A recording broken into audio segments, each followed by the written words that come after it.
quiero tomar es el de la membresía. No creo que vaya a terminar o agotar todos los elementos relacionados con la membresía de la iglesia, porque es un tema que de por sí es bastante amplio. Y antes de iniciar la introducción, quiero que pensemos en qué es la iglesia. Lo digo porque traemos dos visiones distintas a lo que la Biblia dice que es la iglesia.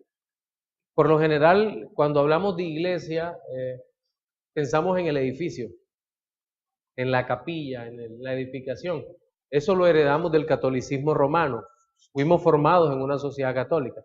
Y por eso usamos la frase, voy para la iglesia. Esa es muy común, ese tipo de frase.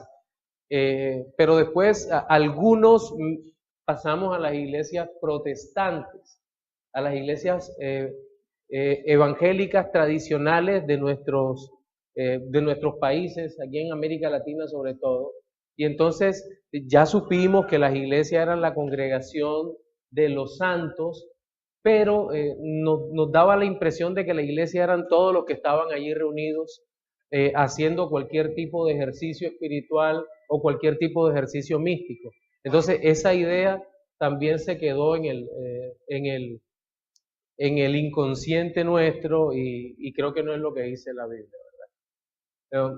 Hay una definición que me agrada mucho y quiero compartirla con ustedes para que veamos la importancia de lo que es la iglesia y desde ahí pasar a lo que es la membresía, o por lo menos ir introduciendo el tema. Póngase sobre sus pies y vamos a leer juntos en la primera epístola universal de Pedro, 2, versículos 9 y 10. Primera de Pedro 2, 9 y 10.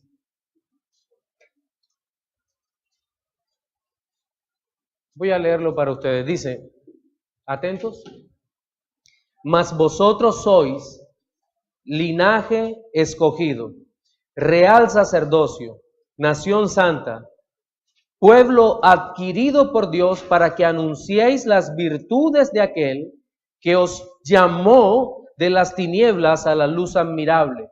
Vosotros que en otro tiempo no erais pueblo, pero ahora sois pueblo de Dios, que en otro tiempo no habíais alcanzado misericordia, pero ahora habéis alcanzado misericordia. Pueden sentarse. Esta definición, bueno, la Biblia no tiene definiciones, el Señor nos habla a través de declaraciones muy específicas y muy puntuales y lo compara con algo. Si ustedes hablan, yo callo. ¿Estamos de acuerdo? Bien. Entonces, aquí hay una verdad expresada, pero es una verdad muchísimo más amplia. Linaje, pueblo, sacerdocio, es muchísimo más amplio de lo que nosotros pudiéramos imaginar. Muchísimo más. Entonces, la iglesia no estamos pensando simplemente en un grupo de personas indistintas que se reúnen porque sí. No, estamos hablando de algo que ha sido apartado, ¿por quién? Por Dios. De algo que ha sido escogido, ¿por quién? Por Dios. Personas particulares, escogidas, que han sido santificados por Dios, comprados por Dios, con un propósito. ¿Y cuál es el propósito? Anunciar los atributos de este Dios todopoderoso. Eso es, en líneas gruesas, lo que es la iglesia. Ahora, ¿por qué digo esto? Porque cuando empezamos a hablar de membresía, vienen preguntas muy frecuentes que nos hacen los nuevos conversos o personas que vienen de otros trasfondos eclesiásticos. Nos dicen, por ejemplo, ¿qué tan importante es para mí unirme o ser parte de una iglesia local? Tal vez estoy usando el lenguaje que ellos usan, no es el lenguaje más apropiado. Pero ¿por qué es importante para mí unirme a una iglesia local? Y de inmediato aparecen muchos críticos y dicen, eso no es importante. Yo durante muchos años me he congregado por aquí, por allá, he estado libre y siempre le sirvo al Señor. Y tú dices, bueno, ¿es eso lo ideal? ¿Es eso lo que la Biblia manda a hacer? Eso es tan inconveniente como aquel hombre que jura amar a una mujer y jamás se casa con ella. Es algo así. Entonces, tendríamos que pensar que ser miembro de una iglesia en el tiempo presente es mucho más que cuántos años he asistido a esa iglesia. En muchos lugares ese es el requisito único para ser miembro de una iglesia. Que el hermano tal tiene tantos años asistiendo acá, entonces ya es miembro de la iglesia. No, muchas veces esas personas que asisten a una congregación no tienen las mismas convicciones de fe que se tiene por parte de todos los hermanos de la iglesia. Entonces simplemente está llegando a reunirse porque le gusta la predicación, porque le gustan los himnos, porque le alegra a la iglesia, pero no hay una convicción de fe que lo lleve más allá. Y el hecho es que incluso algunos de esos que asisten muchos años a la iglesia, algunos son inconversos. No hay un compromiso real con Jesucristo. No podríamos considerarlos como pueblo adquirido por Dios, nación santa, real sacerdocio. Y con eso también debemos tener muchísimo cuidado. Miren, de hecho pensaba en esto, reflexionando sobre este tema, que muchos disfrutan de las bendiciones de las iglesias locales y realmente nunca se comprometen con la iglesia local. Disfrutan de la comunión, disfrutan del amor, disfrutan de la predicación, pero nunca hay un compromiso verdadero de entrar a formar parte de estas iglesias locales. En la mañana de hoy deseo explicar de la forma más sencilla posible, pero bíblica, en qué consiste la membresía de la iglesia. Y este breve espacio lo he dividido en tres puntos, de los cuales el primero es lo que la Biblia dice sobre la membresía de la iglesia. Bien, la Biblia, tengo que ser claro, no aborda directamente el tema de la membresía de la iglesia, pero implícitamente está muy claro en la Escritura, muy claro.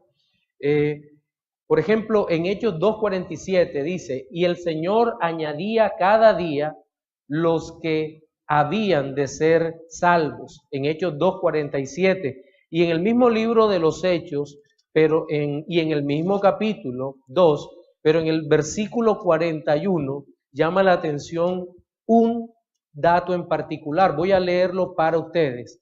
Escúchelo, dice, así que los que recibieron su palabra fueron bautizados y se añadieron aquel día como 3,000 personas. ¿No les causa curiosidad el número? No estoy hablando de la multitud.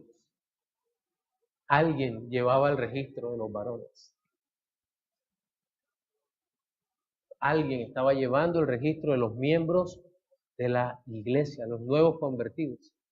Entonces a veces, la iglesia del Señor es cualquier cosa. No, espérate, no. La iglesia del Señor es algo muy ordenado porque es lo más elevado, es la más elevada institución que hay sobre la tierra.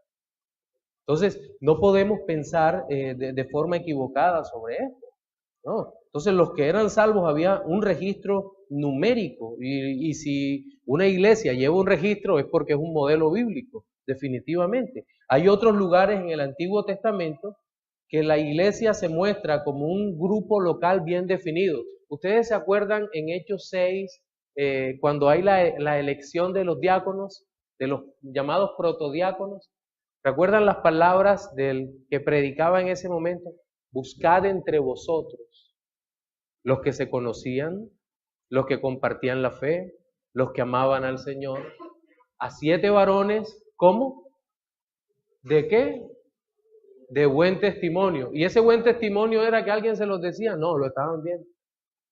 El hermano tal es de buen testimonio. No solo dentro o en los grupos de oración donde se partía el pan, sino que seguramente aquellos hombres identificaban quiénes eran los de buen testimonio.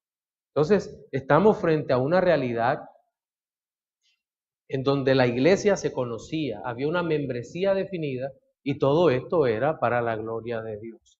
Ahora, cuando hablamos de la iglesia y de la membresía, por razones teológicas me toca irme hasta el Antiguo Testamento, entendiendo que en el Antiguo Testamento había una sombra, una figura de la iglesia, mas no la iglesia, ¿verdad?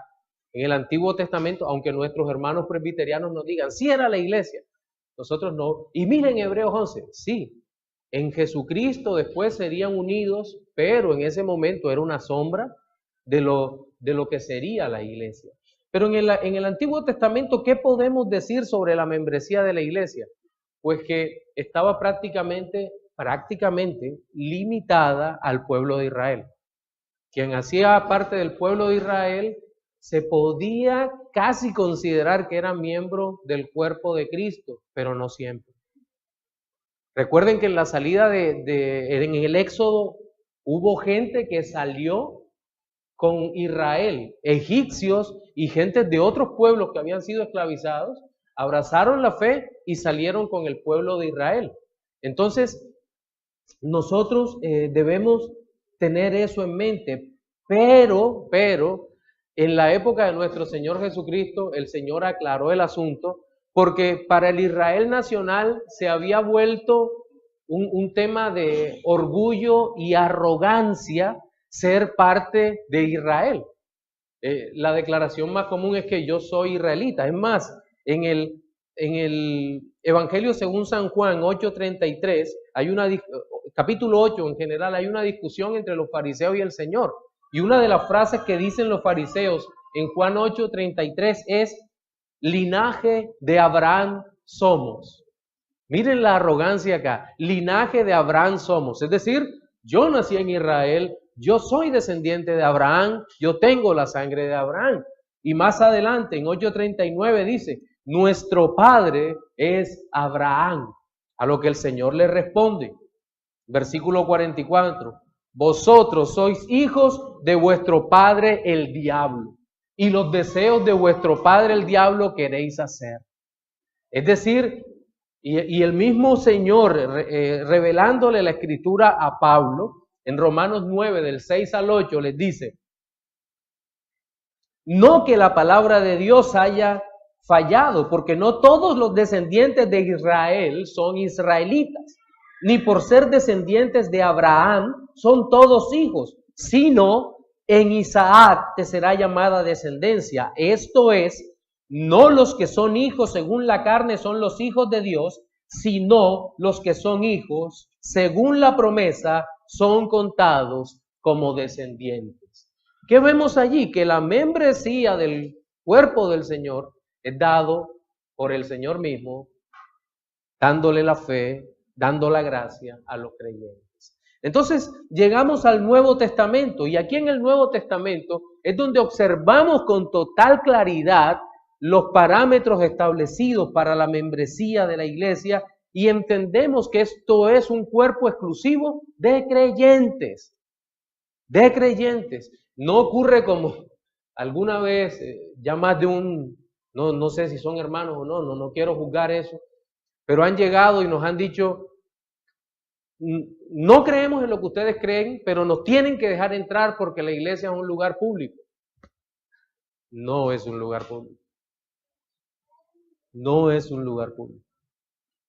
Es la iglesia del Señor. Del Señor. Y en sentido humano, también hablando, los miembros de la iglesia se reúnen y ellos pueden determinar a quién dejan y a quién no dejan entrar. Es un elemento así de sencillo. Déjenme entrar. ¿Crees en lo que creemos? No, pero yo quiero estar allá. No puedes entrar. Hay otro tipo de compromisos con eso que lo veremos más adelante. Bueno, ser un miembro de la iglesia, me gusta esta frase, no recuerdo el pastor que la dijo, pero déjeme ver si encuentro el nombre. Rick Jones se llama. Dice, ser miembro de la iglesia significa que somos un miembro del cuerpo de Cristo, tal como un dedo es miembro de un cuerpo. Su sangre corre a través de nosotros, su espíritu nos anima, su voluntad nos mueve, Él siente el dolor, nos limpia cuando nos ensuciamos, cura nuestras heridas y nos cuida con gozo. Eso es parte de ese glorioso misterio de ser parte, de ser miembro de la iglesia del Señor y de ser miembro de una iglesia local. Ahora usted me dirá, bueno, pastor, pero necesitamos ver los textos bíblicos que nos hablan sobre ser miembros del cuerpo. Vamos a dar unos cuantos solamente, no más de 100. El primero, Efesios 5, 29 al 30 dice, porque nadie aborreció jamás su propia carne, sino que la sustenta y la cuida, como también Cristo a la iglesia, porque somos miembros de su cuerpo, de su carne y de sus huesos. ¿Miembros? Sí, miembros. El Señor define a la iglesia como el cuerpo de Cristo. Estas alegorías son bien interesantes, pero no nos podemos quedar en una sola. Jonathan Leman, en su libro La membresía de la iglesia, es muy cuidadoso de mezclar todos estos elementos porque son alegorías mixtas cuyo significado no puede entenderse desde una sola perspectiva. Sí, la iglesia es el cuerpo de Cristo, pero cuidado, también es una familia, también es la congregación de los santos y todo eso va junto. Hechos 14, 22 al 23 dice, confirmando los ánimos de los discípulos. Miembros, ahora habla de discípulos. Es decir, que los miembros deben ser discípulos, ¿verdad? De Cristo. Exhortándoles a que permaneciesen en la fe y diciéndoles, es necesario que a través de muchas tribulaciones entremos en el reino de Dios, y constituyeron ancianos en cada iglesia y habiendo orado con algunos, los encomendaron al Señor en quien habían creído. Primera a los Corintios 1, 2 dice, a la iglesia de Dios que está en Corinto, a los santificados en Cristo Jesús, llamados a ser santos con todos los que en cualquier lugar invocan el nombre de nuestro Señor Jesucristo, Señor de ellos y nuestro. Se dirige a una iglesia local, pero dice, la iglesia local está unida a las demás iglesias. A las demás iglesias locales en donde también se invoca el santo nombre del Señor. Romanos 12, 4 al 5 dice, porque de la manera que en un cuerpo tenemos muchos miembros, pero no todos los miembros tienen la misma función, así nosotros, siendo muchos, somos un cuerpo en Cristo y todos miembros los unos de los otros. Nuevamente, miembros. ¿Miembros de qué? ¿De un club? No. Miembros del cuerpo de Cristo en una iglesia local.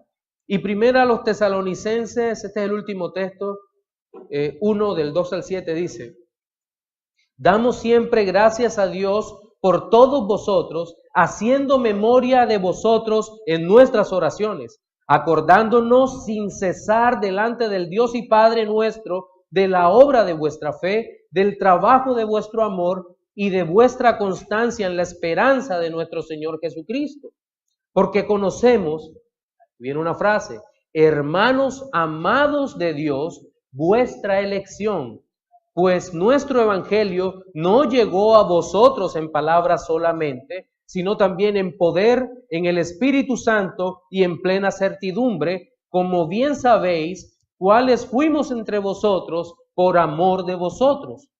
Y vosotros vinisteis a ser imitadores de nosotros y del Señor, recibiendo la palabra en medio de gran tribulación, con gozo del Espíritu, de tal manera que habéis sido ejemplo a todos los de Macedonia y de Acaya que han creído. Es decir, vemos una membresía que activamente se une, se edifica y se ama. Ahora, entiendo algo y que seguramente usted que estará de acuerdo conmigo. Lastimosamente, dentro del pueblo de Dios ha habido muchos muchas congregaciones que han llegado a ser sinagogas de Satanás, que no son ejemplo de una iglesia verdadera. Iglesias que han tenido una visión, en algunos casos autoritativa, en donde se ha abusado de los creyentes en todos los sentidos, y otros han tenido una visión ligera y en donde no les ha importado en lo más mínimo la constitución de una membresía para la iglesia local. Lo digo porque en muchas ocasiones nosotros observamos, hemos visto personas que solo por citar algo le han quitado hasta el último centavo, y eso es muy doloroso. Le han quitado y han sido abusados espiritualmente en ese sentido. Todo, y la figura pastoral se ha mostrado más como un reyesuelo, como un papa que se apodera de las mentes y de la vida y que es totalmente invasivo en todos los aspectos del creyente, que un pastor que con amor cuide las ovejas que el Señor ha puesto bajo su cuidado. Bien, pero también está esa otra visión ligera de los miembros, y es, tengamos una mega iglesia que se llene y no me importa quiénes sean después que aporten. No me importa la salud espiritual, no me importa nada, no. Esa no es la idea de una congregación. Por eso es que es tan poco práctico una iglesia de miles de miembros. Realmente muchas veces no se alcanza a cumplir el propósito del Señor en esa iglesia. No se conocen las personas. Si a veces, con todo y que se jacta uno de tener buena memoria, en ocasiones se les olvidan los nombres de los hermanos, porque cuando pasan de cierto número, ¿verdad? Entonces, también hay visiones equivocadas de lo que es la autoridad de la iglesia en cuanto a membresía, en donde no se definen los límites de responsabilidad de cada uno. Por ejemplo, hay iglesias congregacionales, con todo el respeto de los congregacionales, en donde los miembros toman todas las decisiones, absolutamente. Si van a cambiar un bombillo, entonces se reúne la asamblea para decidir si se compra el bombillo. Y dice uno, no, queremos uno de 100, el otro dice, no, uno de 25 está bien. Entonces dice el otro, no, en ninguna manera, y termina eso en una batalla campal. No, que hay que hacer el aseo. Yo opino que vaya el hermano tal, y le dice el otro, ¿y por qué no vas tú? Y lo que se forma es un tremendo problema. No, para eso la iglesia tiene definido quién hace cada cosa. ¿Qué hacen los pastores? Pues estamos encargados del ministerio de la palabra y la autoridad de la iglesia. Los diáconos son servidores, también son supervisados por los pastores, los escoge la congregación a los diáconos y están encargados del servicio y de todas esas cosas. Y cuando hay decisiones grandísimas, administrativas y de disciplina, se reúne la membresía completa, porque se escucha la membresía también. Entonces hay roles y hay, por decir algo, estados en que la iglesia se consulta, ¿verdad? Y hasta en la misma disciplina, toda la disciplina no es pública. Si tu hermano peca contra ti, ve, tú repréndele. Si no te prestara atención, busca un testigo, 2 testigos, preséntate, habla con él. Si no, pues entonces llévalo ante la congregación. Entonces hay estados en que se congrega, en que se consulta a la membresía de la iglesia. Pero un poco más, haciendo un poco más de historia, quiero pasar a mi segundo apartado, a mi segundo punto, y es qué dicen las confesiones históricas sobre la membresía de la iglesia. No voy a hacer un estudio extenso ni voy a citar a todas las confesiones históricas, pero quiero iniciar por el credo apostólico y el credo niceno-constantinopolitano, es decir, credo niceno. El credo apostólico es el credo corto, y el credo niceno es el credo largo. ¿De qué hablaban? De Cristo, de Cristo. Básicamente es una declaración sobre Cristo, pero usted dice, pero no hay declaración sobre la iglesia y la membresía. No. ¿Pero por qué no la hay? La revelación de Dios siempre ha sido la misma, está cerrada desde el año 95, mitad del primer siglo, cuando el último escrito del Apocalipsis cerró la revelación. Pero la teología ha ido cambiando, sobre todo por aquel aspecto reaccionario de la teología o aspecto apologético. Es decir, alguien decía una barbaridad y los padres de la iglesia tenían que salir a responder a esa barbaridad, que eso es apologética, defensa del evangelio. Entonces, en los primeros siglos, si había una herejía contra la deidad de Cristo, contra la humanidad de Cristo, se respondía. Si había una herejía contra el Espíritu Santo, se respondía. Y así. Pero los padres de la iglesia escribieron algunas cosas bien interesantes sobre la iglesia. Entonces, no es que no hubiese nada, es que confesionalmente no había estructurado mucho sobre la eclesiología. Pero luego pasamos a la confesión valdense del año 1120, que tal vez es la primera confesión de fe más estructurada en artículos que tenemos en nuestra historia. Y estos hermanos valdenses, que están en la misma línea que abrazaron los reformadores, ya en su confesión de fe, en el artículo 13, decían: no aprobamos otros sacramentos como instrucción divina, aparte del bautismo y de la cena del Señor. ¿Qué quiere decir esto? Que ya estos hombres tenían una idea de lo que era membresía, porque dice, no aprobamos. ¿Relacionado con qué? Con la práctica de los sacramentos en la iglesia. ¿Se da cuenta? Ya después del siglo XVI, después de 1517, aparecen las grandes confesiones de fe. La primera de ellas no es Westminster. La primera de ellas es la Confesión de Augsburgo. Aunque por razones teológicas no se considera reformada hoy en día. ¿Por qué? Por el tema de los sacramentos, cómo conciben ellos la cena del Señor y cómo conciben el bautismo. Entonces, en esa primera confesión de Augsburgo, redactada por Philippe Melanchthon, que fuera discípulo de Lutero y sucesor de Lutero, en los artículos 7 y 8 se habla específicamente sobre qué clase de miembros tienen las iglesias. En el artículo 7 dice: también declaran que la iglesia, una, santa, continuará para siempre. La iglesia es, mire lo que dice, la congregación de los santos en la que el evangelio es correctamente enseñado y los sacramentos correctamente administrados. Y para la verdadera unidad de la iglesia es suficiente concordar respecto de la doctrina del evangelio y de la administración de los sacramentos. Luego viene otra parte que voy a omitir. En el artículo 8 de esta misma confesión, hablando de qué es la iglesia, dice: la recta iglesia es la congregación de los santos y verdaderos creyentes.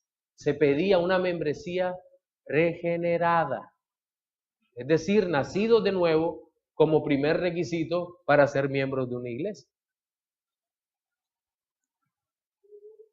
La congregación de los santos y verdaderos creyentes, pero como en esta vida muchos hipócritas y malvados se inmiscuyen en ella, los sacramentos administrados por malvados son legítimos. Igual que Calvino, Lutero creía que aunque hubiese un falso hombre bautizando, y creemos hoy en día, como el sacramento, la ordenanza no viene por el hombre, sino por Dios, es válido. La confesión de fe de Westminster en 1646 de las iglesias presbiterianas no dice nada acerca de la membresía de la iglesia. ¿Cómo así? Sí, no dice nada, pero en los libros de orden de las iglesias presbiterianas está perfectamente definido qué es y cómo se constituye las membresías de la iglesia. Luego viene la confesión de fe de los Países Bajos, la confesión belga de 1561. En el artículo 28 dice las obligaciones de miembros de iglesia. Dice: creemos en cuanto a que esta congregación y asamblea santa es una reunión de los que son salvos y que fuera de ella no hay salvación, que nadie de cualquier condición o cualidad que sea debe permanecer aislado para valerse por su propia persona, sino que todos están obligados a ella y a unirse a ella manteniendo la unidad de la iglesia. Es algo así como: ¿usted creyó en el Señor? Sí. ¿Usted se identifica con lo que enseñan en el púlpito? Sí. ¿Y por qué no se hace miembro de la iglesia? No es una opción, es una obligación que se establece desde la Escritura. Esta es la realidad que está marcada ahí. ¿Has creído en el Señor? Sí. ¿Y por qué no te haces miembro? No, es que yo no sé, pastor, es que no sé. Si no sabes, no, mira la obligación bíblica. Ese es el punto que debemos tener importante. Y creo que aquí en esta confesión también se nos habla del servicio. Más adelante lo podríamos mirar con cuidado o en otro momento mejor. La Confesión de Fe Bautista de Londres, nuestra de 1689, capítulo 26, párrafo 6, dice: los miembros de estas iglesias son santos por su llamamiento y en una forma visible manifiestan y evidencian por su profesión de fe y su conducta su obediencia al llamado de Cristo. Y voluntariamente acuerdan andar juntos conforme al designio de Cristo, dándose a sí mismos al Señor mutuamente por la voluntad de Dios, profesando sujeción a los preceptos del Evangelio. Creo que los hermanos que están conmigo en discipulado recordarán que en esta parte soy muy fuerte en lo relacionado con el servicio. Dándose a sí mismo a los otros. Entiendo que muchos cuando les hablan del servicio ya están prevenidos, pero el servicio debería ser un placer. Servirle a los demás debería ser algo que nace del corazón y donde estamos dispuestos a hacerlo. Esa es una realidad en la cual nosotros estamos enfrentados diariamente. Ahora, me gusta esta frase: voluntariamente acuerdan andar juntos. No creo que se refiera únicamente a voluntariamente en cuanto a mi fe. Creo que el andar juntos, en la que estaban pensando los redactores de la confesión, se refiere a todos los asuntos de andar juntos. ¿Quiénes son mis amigos?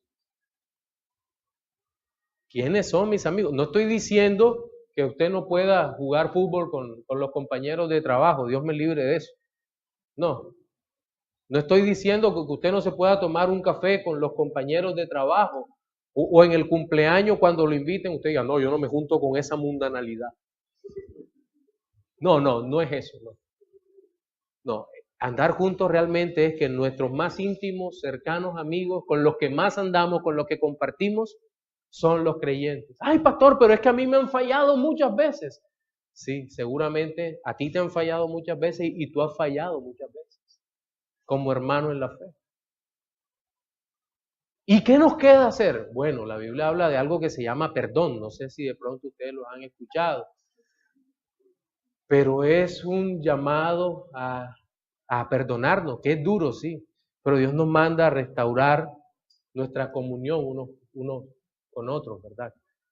Y a todo eso nos vamos a ver enfrentados como miembros de la iglesia. La membresía no es solamente aquí, sino fuera compartiendo. Ahora, volvemos a las confesiones de fe. ¿Qué dicen las confesiones de fe contemporáneas sobre la iglesia? Pues he estado investigando y no dicen nada. Dicen la iglesia es esto, pero que ninguna habla sobre unirse a una iglesia local, a ser parte de una iglesia local. No. Invitan al bautismo, sí, pero no muchas, o por lo menos no las he visto. Lo que encontré fue ensayos y ensayos terribles sobre la inconveniencia de las confesiones de fe. Digo, y atacan, dice que eso quita la libertad, en fin. Y cuando uno le pregunta, entonces tú no tienes confesión de fe, ellos responden, mi confesión de fe es que no tengo confesión de fe. Eso es una locura. Todos tenemos confesión de fe aunque no esté escrita. Todos. Y eso es una realidad. ¿Y de qué sirve la confesión de fe? Que los que están de acuerdo con uno se congregan juntos y los que están de acuerdo con otros se congregan juntos. Y todos vivimos felices. Cuando los presbiterianos me invitan a predicar, yo no les hablo del pacto, ni les hablo del bautismo. Y cuando los presbiterianos vienen a predicar igual, ¿verdad? Eso es una manera de amarnos en el Señor. Sí. Antes que destruirnos y mordernos. El último de los puntos tiene que ver con lo que significa ser miembro de una iglesia local. ¿Cuál es el significado? Pues ya habíamos dicho que ser miembro de una iglesia local no es pertenecer a un club, es estar bajo el gobierno y la autoridad de Cristo. Y Cristo ha delegado ese gobierno o autoridad en las congregaciones locales.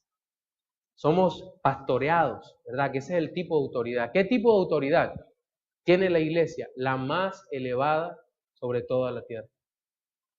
La más elevada autoridad sobre toda la tierra, porque es una autoridad divina.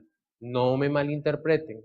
Yo no puedo llegar y tocar y abrir la casa de ustedes, ni ninguno de mis hermanos pastores. Hay un respeto y hay límites en la autoridad. En la casa seguramente mandan los padres, ¿verdad? Así como en el Estado mandan los que Dios ha ordenado divinamente. Esas son las famosas soberanías de las esferas. Y en todas ellas Dios es soberano sobre cada una de ellas. Dios es soberano en el Estado, Dios es soberano en la familia, Dios es soberano en la iglesia local. Pero la más elevada autoridad, que es la autoridad espiritual, ¿verdad? Entonces, hay algo que debe quedar claro teniendo en cuenta el modelo de autoridad. Ya lo había dicho, creo que lo había mencionado brevemente. Nosotros no nos unimos a una iglesia local, nos sujetamos a ella. Esta iglesia me gusta, me voy a unir. Ellos van a tener el privilegio de que yo me una a ellos. No, tú te sujetas a la iglesia local, te sujetas a los hermanos, te sujetas a sus pastores. Eso es lo que haces, porque es lo que Cristo ha ordenado. Sujetaos los unos a los otros. Sí, recuerdo que hace algunos años estaba empezando en la fe reformada y justamente escudriñaba estos temas de la membresía de la iglesia y demás. Y llegó uno de estos hermanos que se creen Elías, Isaías, y el hombre me dijo, yo ahora mismo estoy sin congregación. Voy aquí, voy allá, doy la profecía, en fin. Pero todavía no he escogido dónde quedarme, pero me lo decía con una arrogancia. Y me lo quedé mirando, no le dije nada, y le di la espalda y me fui. No le dije nada, que creo que se dio cuenta lo molesto que había sido su comentario. Y después iba pensando y decía, a eso es lo que nosotros llegamos, descendemos a ese punto tan bajo, cuando tenemos un mucho más alto concepto de nosotros mismos que el que debemos tener. Comparemos mi condición anterior con mi condición actual. ¿Qué era yo? Un muerto en mis delitos y pecados, arrastrado, destruido, acabado por el pecado, en pésimas relaciones con todos. Y el Señor en su misericordia me sacó de eso y me pone junto a otros hombres que han sido redimidos y que están siendo santificados. Esto es un privilegio pertenecer a la iglesia del Señor. Yo no les hago ningún favor a ellos, antes ellos me lo hacen a mí. A.W. Tozer en el libro ¿Qué pasó con la adoración? Decía, doy siempre gracias a Dios porque me ha puesto al frente de hombres que son más santos que yo. Y eso es verdad. Es un verdadero privilegio. Entonces no pensemos que el privilegio es para los otros. Pensemos que tenemos un gran privilegio de llegar a ser parte del pueblo de Dios. Ahora, ¿cuáles son las razones para ser miembros de una iglesia local? Disculpen, es el tiempo de la publicidad para el agua.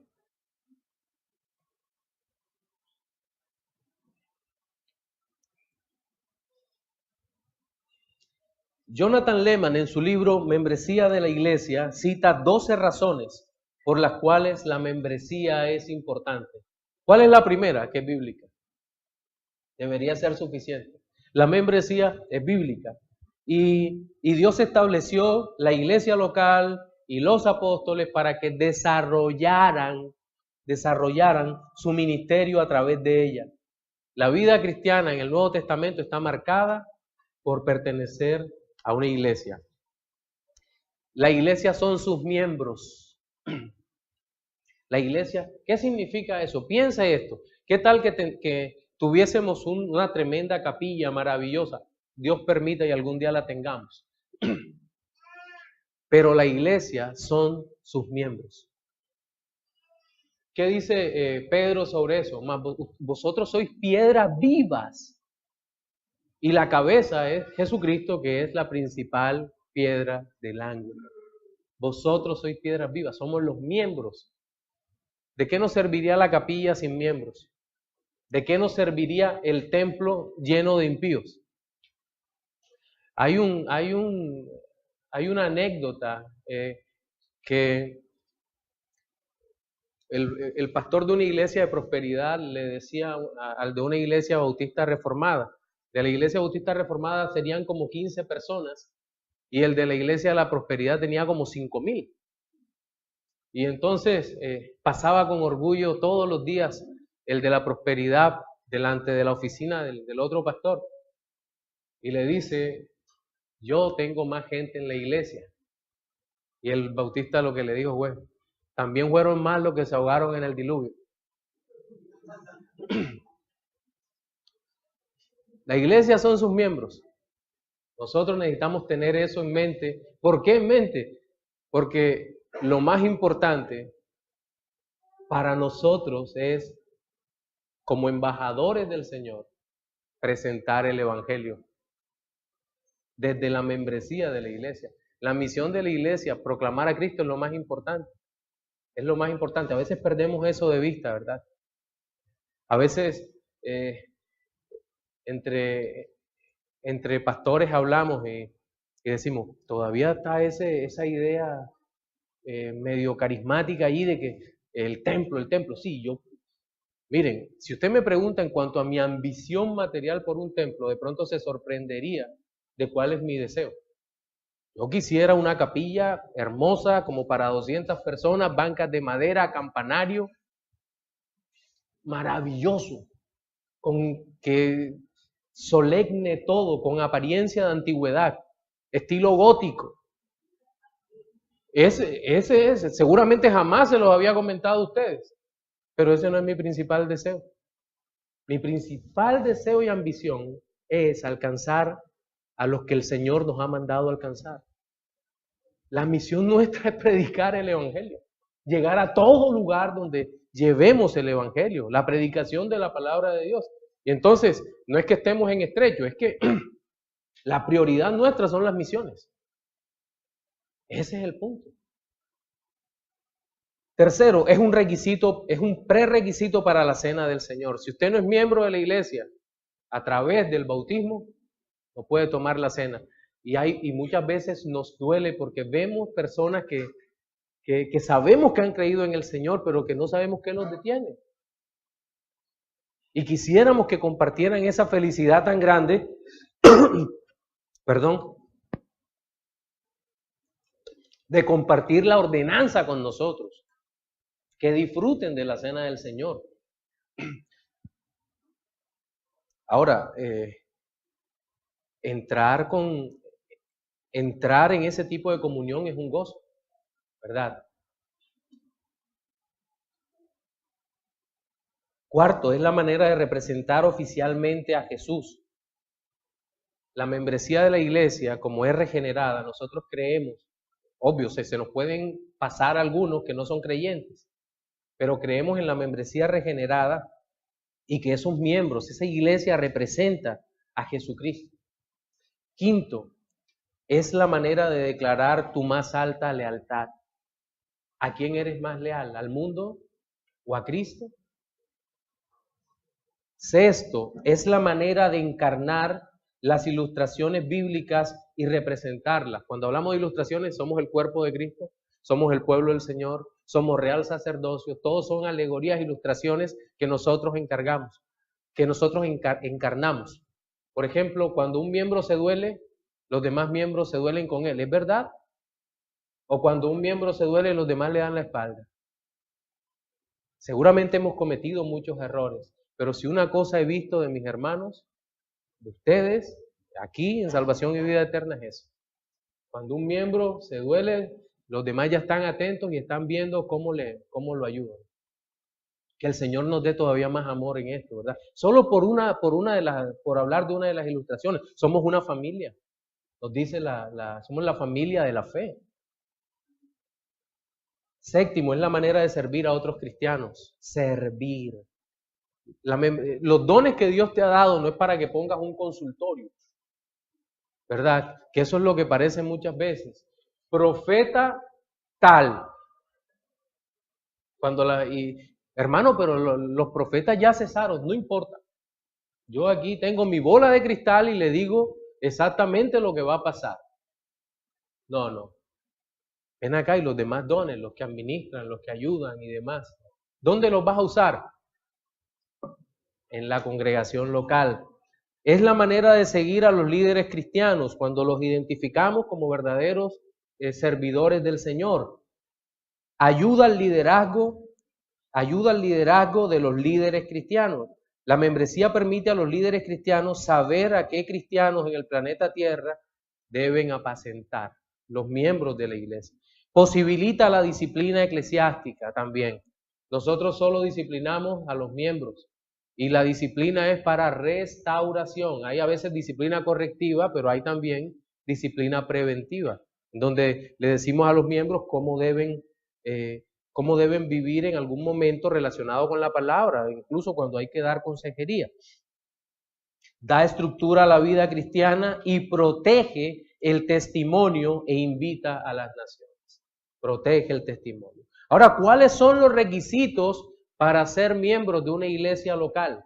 Bien, está primero el requisito espiritual. El doctor Julio Benítez en su libro Cómo edificar iglesias bíblicas nos ofrece 3. El requisito espiritual, la verdadera conversión. Ese es el requisito más importante, ¿verdad? No que él anda conmigo, que es mi amigo, que no. Tiene que ser nacido de nuevo. Requisito ceremonial, el bautismo. Y el requisito organizacional, un acuerdo y compromiso voluntario. Puedes tener los dos primeros, pero de pronto dicen, es que no estoy de acuerdo que ustedes manejen la iglesia así. Entonces no podemos tener acuerdo allí. Lo que podemos hacer es de verdad amorosamente tratarlo de ayudar a encontrar una iglesia local que comparta las mismas convicciones siempre y cuando sean bíblicas. Ese es el punto. ¿Cuáles son los derechos de los miembros? Ser apacentado por sus pastores, recibir el alimento espiritual, pertenecer a una comunidad de fe en donde tienen comunión los otros redimidos, ser restaurado mediante la disciplina eclesiástica. También hay otros, pero que ahora no los puedo mencionar porque son muchísimos.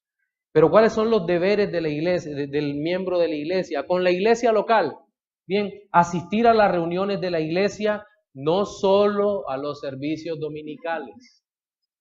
Es un deber que usted tiene.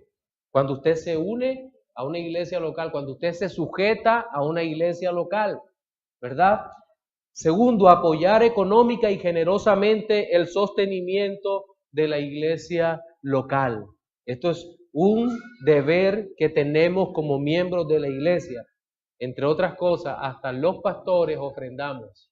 Por si acaso alguno piensa que estamos exentos de eso, no.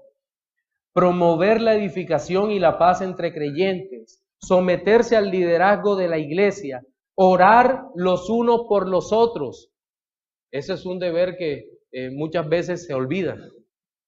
Conducirse piadosamente en todo lugar, participar en las asambleas de negocios de la iglesia.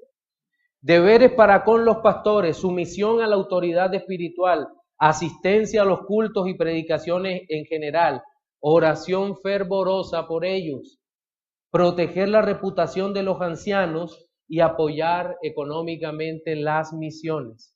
No solamente estamos hablando de los salarios de los pastores, sino que donde hay misiones no se puede pretender que con lo mismo vayan a otro lugar. No, apoyar las misiones. ¿Cuándo dejar la iglesia local?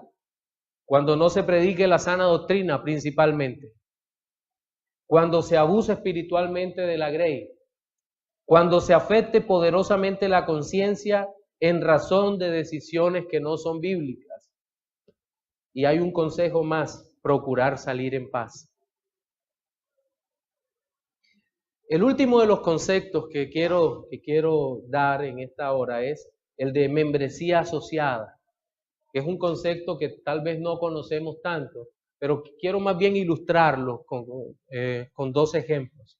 Imagínese que usted se va para otra ciudad y en la ciudad le tocó irse.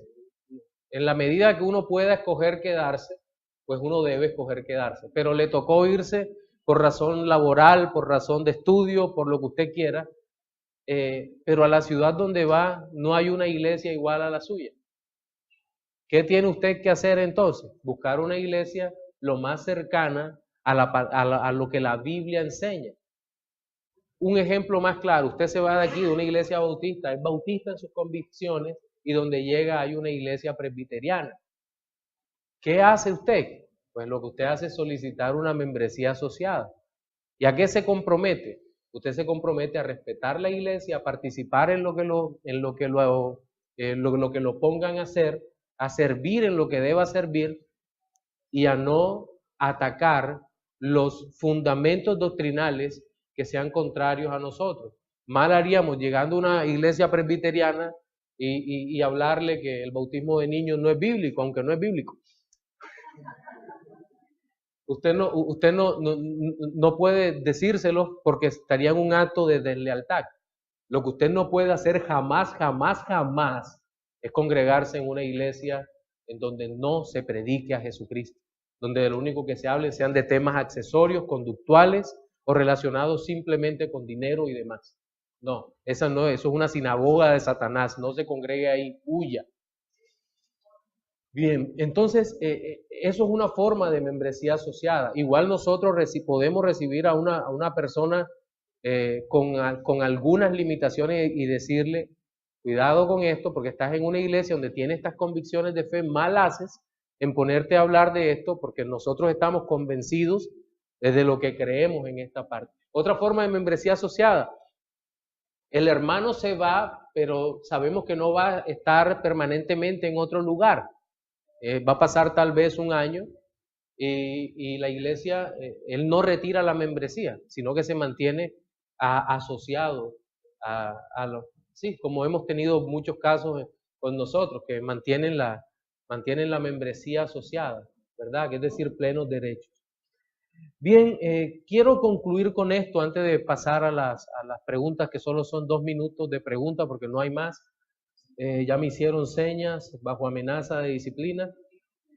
Si tú has creído en Cristo, si tu alma ha sido alcanzada por el poder del Señor, disfruta del privilegio de la salvación, de la vida eterna. Únete, sujétate a una iglesia local. Amén. Preguntas, solo 2 preguntas. Juan Pablo y Fernando. Sonaron como a dúo musical, Juan Pablo y Fernando. Sí.